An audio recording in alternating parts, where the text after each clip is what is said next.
On October 14, Australians will head to the polls to vote in a referendum. So what is a referendum and how does it work? The Australian Electoral Commission defines it as a national vote on a potential change to the Constitution. The federal parliament will set a question, which is then distributed to the Australian public to vote yes or no to. This time, the question will be a proposed law to alter the Constitution to recognise the First Peoples of Australia by establishing an Aboriginal and Torres Strait Islander voice. Do you approve this proposed alteration? That's the question before the Australian people. Just like with an election, voting in a referendum is compulsory. But unlike with an election, a referendum requires a double majority to be successful.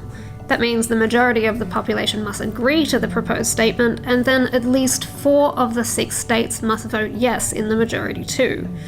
We haven't seen a referendum since 1999. That was 24 years ago, and a whole generation of voters weren't even born then. That one was called by then Prime Minister John Howard and asked whether Australians wanted to oust the monarchy and become a republic. It was ultimately unsuccessful, as most of the 44 referendums Australia has had since Federation have been. Only 8 of them have actually been successful.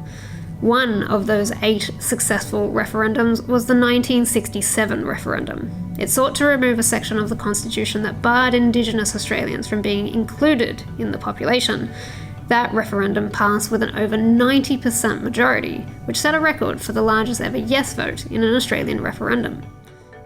The upcoming referendum will seek to enshrine an Indigenous voice to Parliament.